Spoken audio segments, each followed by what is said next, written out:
Get out, my mother's voice cut through the Christmas decorations like a blade through silk. Get out until you learn some manners. I stood there in the living room I had renovated, surrounded by relatives who avoided my eyes, holding my dignity like a fragile ornament that might shatter at any moment. The house smelled of pine and betrayal. How did I get here? How did the daughter who paid for everything become the one cast out into the cold? Let me tell you how a family can slowly, methodically, teach you that love has a price tag. My name is Ella, and I learned early that being the responsible one meant being invisible. I was 7 when I first noticed how different my world was from my sister Sarah's. While she played with dolls in the afternoon sunlight, I stood on tiptoes at the kitchen counter, my small hands struggling with dishes that seemed designed for giants. The memory of my 6th birthday still haunts me. Most children receive toys, maybe a bicycle. I received an apron. A practical gift, Mom called it, her smile bright as she tied it around my waist. Even then, I understood the message: this is who you are now, this is your purpose. Ella, homework done? Mom's voice would ring out every day after school, sharp with expectation. Yes, Mom, I'd reply, already reaching for that oversized apron. Good. Now help me with dinner. Sarah, honey, you can go play. Sarah would skip away, her dark pigtails bouncing, free as air. I learned to swallow the bitter taste of unfairness with my after-school snacks. My father came from a family where hierarchy mattered. His own mother had raised him to believe that eldest children were born to shoulder burdens. Perhaps that's why he could look at me washing dishes at 7 years old and see responsibility rather than lost childhood. His own father had worked him to the bone, and he probably thought he was being kind by only demanding perfection in academics alongside household duties. How are your grades today, Ella? He'd ask, never, how was your day, or what made you smile today? Just grades. Always grades. I became a straight-A student not from love of learning, but from fear of disappointing him. Our house was modest, 2 stories in a middle-class neighborhood where my friends lived just blocks away. But I might as well have lived on another planet. While they played after school, I scrubbed floors and folded laundry. While they complained about bedtimes, I stayed up late studying by flashlight, having finished my chores too late for proper homework time. The day I won first place in the regional math competition remains crystal clear in my memory. My teacher, Mrs. Peterson, beamed as she shook my parents' hands. "You've done such an amazing job raising Ella," she said. Her love for learning is extraordinary. My parents exchanged proud looks, soaking up praise like flowers in sunlight. "Well, we've always encouraged her to read," Mom said, her hand warm on my shoulder. "Haven't we, Ella?" I wanted to tell Mrs. Peterson the truth. That I studied by flashlight. That my encouragement came in the form of threats. That my love for learning was actually fear of failure. But I just smiled and nodded, the good daughter I'd been trained to be. Meanwhile, Sarah made paper airplanes from her failed math test in the hallway. Nobody said a word. The silence around her failures was as loud as the expectations around my successes. "You're just jealous," Sarah told me once when I was 12 and she was 9. We were in our shared bathroom, and I was cleaning mirrors for the 2nd time that week. Because Mom and Dad like me better. I stared at her reflection in the mirror I'd just polished streak-free. "That's not true," I said, but even then, a part of me wondered if she was right. Maybe they did like her better. Maybe that's why she got allowances and I got chores. Maybe that's why she got freedom and I got responsibility. By the time Sarah started middle school, I had become her personal tutor. Not by choice, but by parental decree. Every afternoon, I'd sit with her at the kitchen table, trying to explain basic algebra while she texted under the table. "Sarah, you need to pay attention," I'd say, exhausted after my own school day and chores. "Why?" "You'll just end up doing it for me anyway," she'd reply with that irritating smirk. She was right. That's exactly what would happen. Ella, why isn't Sarah's homework done yet? Mom would ask, hands on her hips. She's not focusing. Then make her focus. You're supposed to be helping her. So I'd end up doing Sarah's homework while she watched YouTube videos. It was easier than dealing with Mom's disappointment. Meanwhile, Sarah's weekly allowance appeared like clockwork, $20 every Friday. I was lucky if I got $5 a month, usually with a lecture about how money doesn't grow on trees. My breaking point came when I turned 16. I was tired of watching Sarah flaunt new clothes and gadgets while I wore hand-me-downs. That's when I saw the Help Wanted sign at Joe's Cafe, just 3 blocks from our house. Joe was a gruff man with kind eyes who'd served me countless hot chocolates over the years. He hired me on the spot. The work was hard, waiting tables, cleaning up spills, dealing with grumpy customers. But it was mine. For the first time in my life, I was earning my own money. That first paycheck felt like freedom in my hands. $850 for a month of part-time work. I should have known better than to leave it on my desk. Ella. Mom's voice rang through the house that evening. Come down here right now. They were both waiting in the kitchen, my paycheck on the table between them. Dad looked stern, Mom disappointed, expressions I knew all too well. Why didn't you tell us you were making this much? Dad demanded. I just got paid, I stammered. Well, since you're living in our house and eating our food, you'll be giving us half of this, Mom declared. It's only fair. The worst part wasn't giving up half my paycheck. It was what happened next. A week later, Sarah waltzed into our room wearing brand new Nike sneakers. Look what Mom and Dad bought me with your money, she said, twirling around. Guess all that whining is good for something after all. I locked myself in the bathroom and cried that night. But it was also when I made my decision. I was getting out, and college was my ticket to freedom. My parents would never pay for it. They made that clear every time they talked about how Sarah would need money for college someday. So I threw myself into my studies with renewed determination. I stayed late at school to use the library computers, researching scholarships and free tuition programs. Every spare moment was spent studying for the SATs, writing essays, maintaining my perfect GPA. I applied to every college I could find, each application a secret hope tucked away in my heart. The acceptance letters came like small miracles, each one a key to freedom. But the best one, the one I chose, was from Riverside State University. Full scholarship, free dormitory housing, and a stipend. It was 4 hours away in the next state over. Far enough that I couldn't come home on weekends to help out. I kept it secret until graduation day. Sitting in my blue cap and gown, I watched my parents beam from the audience as Principal Roberts called me up as valedictorian. The Matthews have done an extraordinary job raising Ella, he announced. Her academic achievements are truly remarkable. Mom dabbed at her eyes with a tissue while Dad stood tall, chest puffed with pride. They soaked up the praise like they always did, nodding and smiling as other parents congratulated them. What none of them knew was that I'd already chosen my escape route. At our graduation dinner, Mom served what she thought was my favorite pasta. She'd never actually asked what I liked. So, Ella, she said, serving herself another helping, have you thought about what you're going to do now? I opened my mouth to tell them about Riverside, but she continued with a bright smile. I was talking to Joe at the cafe yesterday. He said he'd be happy to take you on full-time. Wouldn't that be wonderful? You could earn so much more and really help out with the family expenses. I took a deep breath. I got accepted to college. Full scholarship at Riverside State. I'm starting in the fall.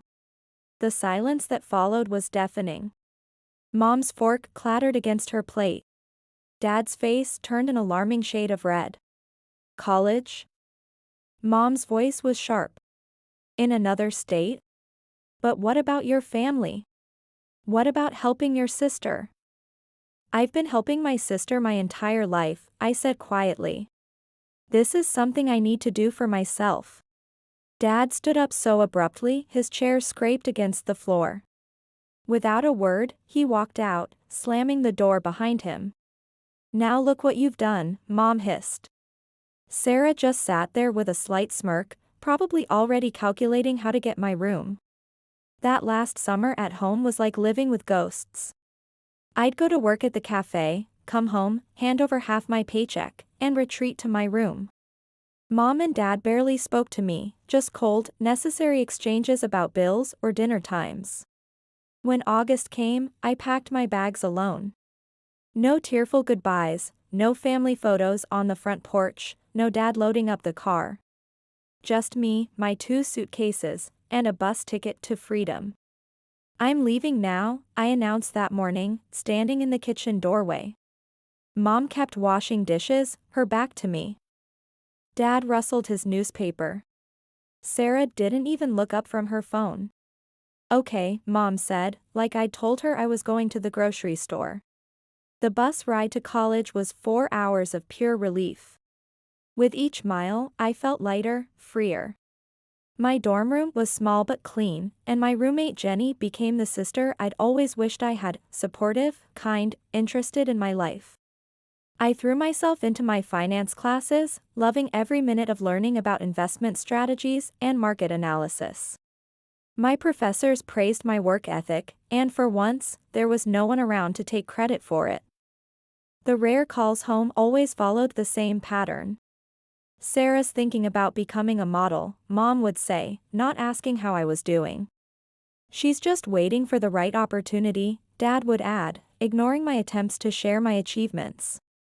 In my junior year, Sarah graduated high school. Mom called specifically to tell me about it, though not because they wanted me at the ceremony. Sarah's taking some time to figure things out, Mom explained. Her grades weren't quite college material, but we told her not to worry about it. The right job will come along.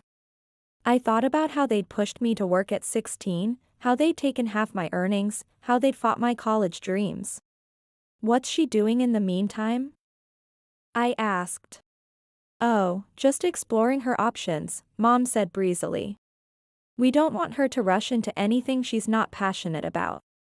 I graduated with honors, my name at the top of the dean's list. Jenny's family cheered for me at graduation since mine didn't come. 2 weeks later, I was back in my hometown, starting as a junior financial analyst at Reynolds and Associates. My starting salary was more than my parents made combined. The first time I could afford my own apartment, I felt like I could finally breathe. But as soon as word got around about my job, the dinner invitations started. You must be doing well for yourself, Dad would say, eyeing my professional clothes. We're so proud, Mom would add, before launching into another story about Sarah's latest job interview or modeling prospect. Sarah would sit across from me at these dinners, still glued to her phone, still looking for the right opportunity. At 19, she hadn't worked a day in her life, but somehow that was fine. I was the one they looked to with expectant eyes, dropping hints about bills and home repairs. My parents had grown up during lean times. Mom's own mother had worked multiple jobs to keep food on the table, and she'd learned to see money as security, stability. Dad had watched his parents struggle through economic downturns, and he'd internalized the fear that comfort could disappear overnight. Perhaps that's why they could look at my success and see not my achievement, but their safety net. The property taxes have gone up so much, Mom would sigh. It's hard to make ends meet these days, Dad would add. So I started giving them money. 500 here, 1,000 there. But their hints kept coming, their expectations growing with each deposit I made. The more I gave, the more they seemed to expect, like I was making up for the crime of leaving, of building my own life. The day I got promoted to senior financial analyst, I made the mistake of mentioning it to Mom during our weekly call. Within hours, she'd planned a celebration dinner at their house. We're so proud of you, honey, Mom said, but her voice had that particular tone I knew too well. It's wonderful that you're doing so well, especially since things have been so difficult here. Right on cue, Dad sighed heavily. The company's making cuts again. They've reduced my hours. And these bills, Mom added, pulling a crumpled paper from her pocket, her eyes already welling with tears. I just don't know how we're going to manage the utilities this month. I glanced at Sarah, still absorbed in her phone, wearing designer jeans that I knew Mom and Dad couldn't afford. I wanted to point out that a 22-year-old capable of spending hours making dance videos could probably handle a job application or two. The words were right there on my tongue, but I swallowed them back. Then Mom dropped the bomb. You know, Ella, she said, reaching across the table to pat my hand, we've been thinking. You're spending so much on that apartment of yours. Why don't you move back home? You could save money, and we could help each other out. I felt like I was 16 again, watching my hard-earned money disappear into their pockets. The thought of giving up my peaceful apartment, my independence, my space, it made my stomach churn. But as I opened my mouth to refuse, I saw the familiar guilt-inducing looks on their faces. Okay, I heard myself say, and watched their faces light up with joy. A week later, I was back in my childhood bedroom. The room felt smaller than I remembered, or maybe I'd just grown too big for it. I laid down my conditions quickly. I'll help with the bills and groceries, but I won't be cooking or cleaning. I did enough of that growing up. Mom agreed immediately, too quickly, really. It wasn't until I heard Sarah's outraged shriek the next day that I understood why. What do you mean I have to clean? She wailed. I don't even know how to use the vacuum cleaner. Well, it's time you learned, Mom said, in a tone far gentler than she'd ever used with me about chores. Ella's helping us financially, so you can help with the house. I watched from my doorway as Sarah stomped around with the vacuum, barely touching the carpet, muttering under her breath about how unfair it all was. She'd post passive-aggressive stories on Instagram later about forced labor and unfair treatment. But I couldn't bring myself to care. After all, she was still living off my money, my grocery payments, my utility contributions, my rent equivalent that mysteriously never seemed to reduce our parents' financial strain. The least she could do was learn how to clean a bathroom. Ella, have you noticed how shabby the house is looking? Mom mentioned casually one morning over coffee. The paint is peeling, and that wallpaper in the living room. Dad joined in immediately. The bathroom fixtures are pretty outdated too. Sure would be nice to give this place a facelift. I knew what was coming. 3 days and several hints later, they finally asked outright if I would help with some home improvements. By help, of course, they meant pay for everything. I ended up spending nearly $30,000 on repairs and renovations. New paint throughout the house, updated bathroom fixtures, modern kitchen appliances, hardwood flooring to replace the old carpet, and fresh wallpaper in every room. I even had the exterior painted and the garden landscaped. The transformation was remarkable, I had to admit. The house looked like something out of a home improvement magazine. And suddenly, our house became the social hub of the family. You must come see what we've done with the place, Mom would say on the phone to relatives and friends. We've made such wonderful improvements. We. Always we. I'd sit quietly during these gatherings, watching Mom and Dad beam with pride as guests praised their beautiful home and excellent taste. Not once did they mention that I'd funded the entire renovation. Not once did they acknowledge that their improved lifestyle came from my bank account. As Christmas approached, they planned their biggest gathering yet. Mom invited every relative within driving distance, plus all their friends. It'll be perfect, she kept saying. Everyone will see how well we're doing. I spent a fortune on gifts for everyone, including a new laptop for Sarah that she'd been hinting about for months. Christmas Day arrived, and the house was packed with people admiring the renovations and enjoying the catered food, which I'd also paid for. When it came time to exchange gifts, I watched as Sarah unwrapped a brand new iPhone from our parents, complete with all the accessories. Her squeal of delight could probably be heard next door. My gift from them? A bath set from the drugstore, the kind you buy last minute when you've forgotten someone. I didn't say anything. I just smiled and thanked them, then watched as everyone opened the expensive gifts I'd bought them. Nobody seemed to notice the disparity. Nobody seemed to care. The party was winding down when Mom cleared her throat to make an announcement.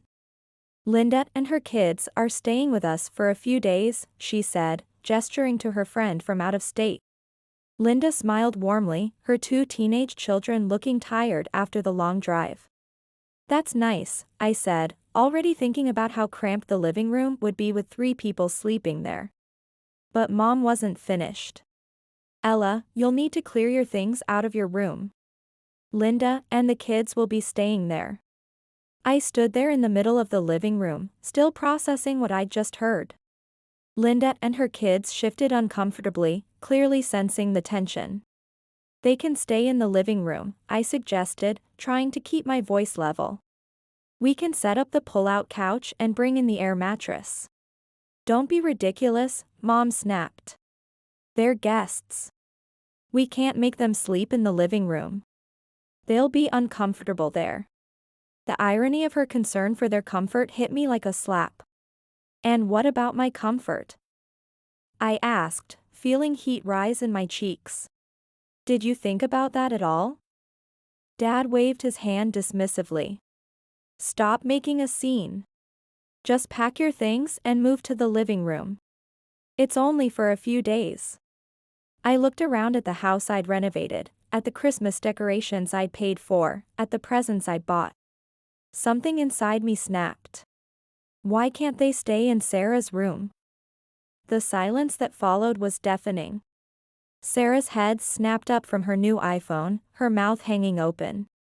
Mom and Dad looked at each other like I'd suggested setting the house on fire. I can't believe you'd even suggest that, Sarah sputtered. That's completely out of the question. Why? I pressed. Why is it okay to displace me but not her? Mom's face turned red. You're embarrassing me in front of my friend, she hissed. This is not how we raised you to behave. If you can't show proper respect in this house, Dad thundered, then maybe you shouldn't be here at all. And that's when my mother said the words that changed everything. Get out, she said, her voice shrill. Get out until you learn some manners. I looked at them, really looked at them. At Mom's self-righteous anger. At Dad's red face. At Sarah's smug little smile. Not one of them seemed to remember or care that I was the one who paid for the roof over their heads, the food on their table, the presents under their tree. I didn't remind them. Instead, I walked upstairs to my room, the room they wanted to give away like it was theirs to give. My hands were steady as I packed my suitcase, as I made calls to find a hotel that had vacancies on Christmas night. The Paradise Inn, a small place on the edge of town, had 1 room left. I booked it immediately. 20 minutes later, I walked down those beautiful hardwood stairs I'd paid for, carrying my suitcase. Nobody tried to stop me. Nobody said a word. Sarah just smirked and went back to playing with her new iPhone. The Paradise Inn wasn't much, a small room with a lumpy bed and a bathroom down the hall. But it felt more like home than my parents' house had in years. I spent New Year's Eve there, alone with Chinese takeout and my laptop, searching for apartments. I found a 1-bedroom apartment in a modern complex across town, far from my parents' neighborhood. My phone buzzed constantly those first few days, texts and calls from my parents and Sarah. I didn't read or answer any of them. I bought furniture I actually liked, not just what my parents would approve of. I painted the walls colors I chose. I created a space that was entirely mine. 2 weeks after I moved in, Mom finally caught me off guard. I answered my phone without checking the caller ID, a mistake I wouldn't make again. The utility bills are due, she said without preamble, her voice sharp and demanding. Linda and her kids are gone now, so you can come back. Your room is waiting. I almost laughed at the absurdity of it.